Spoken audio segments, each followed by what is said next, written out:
at this question. The question says that what volume of steam will be produced when 10 grams of propane is burnt in excess oxygen at STP? Now, first, you have to bear in mind, propane is an organic compound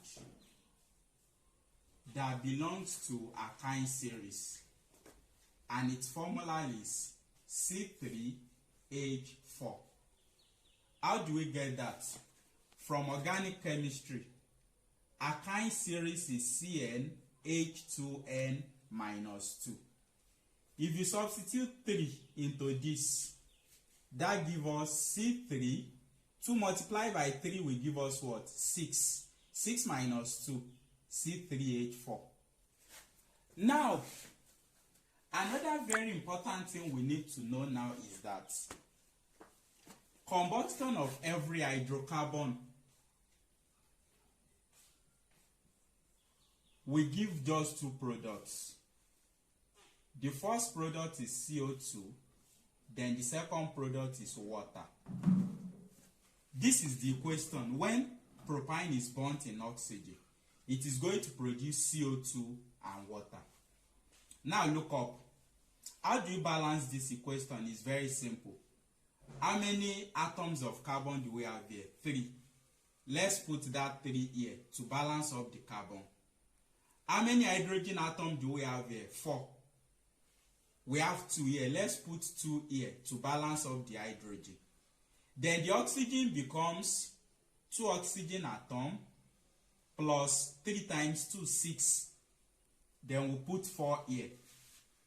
Now, look up. The question was now asking us, what volume of steam will be produced when 10 grams of propane is burnt in excess oxygen? This is steam, gaseous water. And this is propane. Our stoichiometric relationship here is between C3H4 and 2H2O. The question is now asking us the volume of this, volume of steam, that will be produced from 10 grams of this.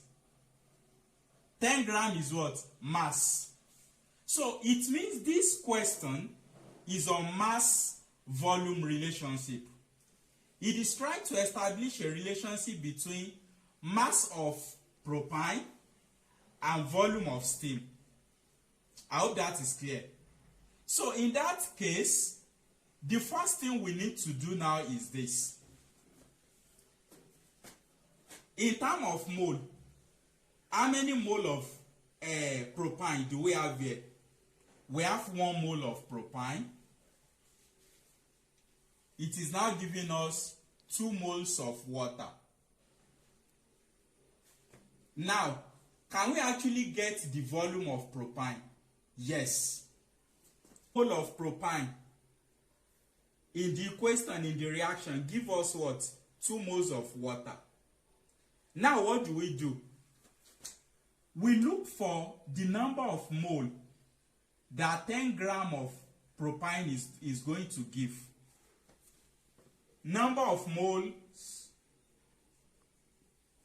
of 10 grams of propane now.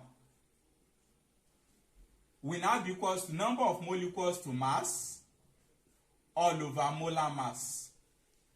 What is the given mass? 10 grams.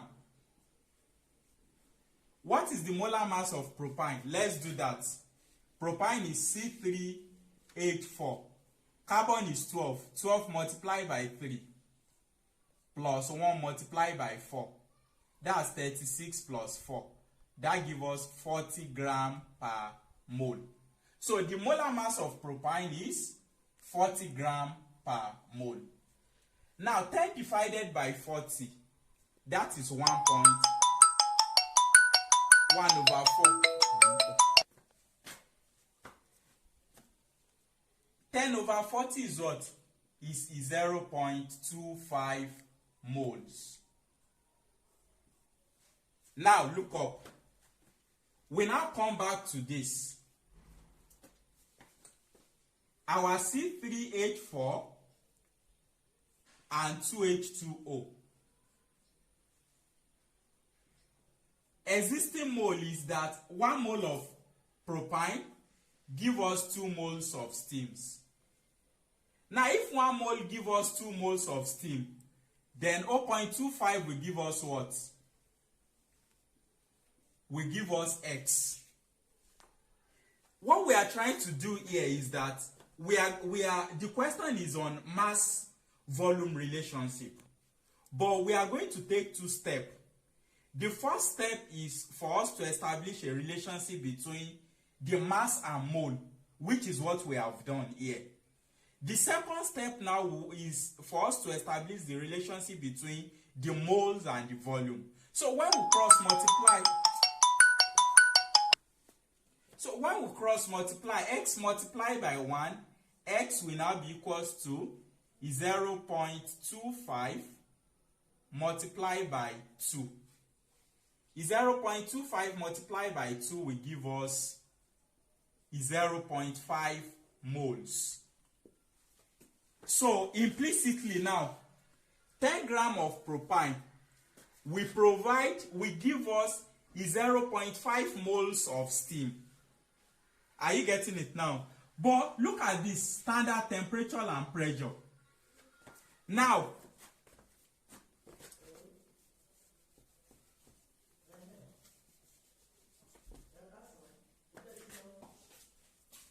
the new moles of steam is 0.5 mole. But the question doesn't ask us to find the number of mole. The question was asking us for the volume of steam. Now, how do we now get the volume of steam from this 0.5 mole? Don't forget, steam is also a gas. Why? Because steam is vaporized water. Do you understand that now? So in that regard, 1 mole of any gas will occupy a volume of 22.4 dm cube at STP. So if 1 mole will give us a volume of 22.4 dm cube, then 0.5 moles is going to give us X. So when we now cross multiply, our X will now be equals to 0.5 times 22.4. Then our X is going to be 11.2 dm cube.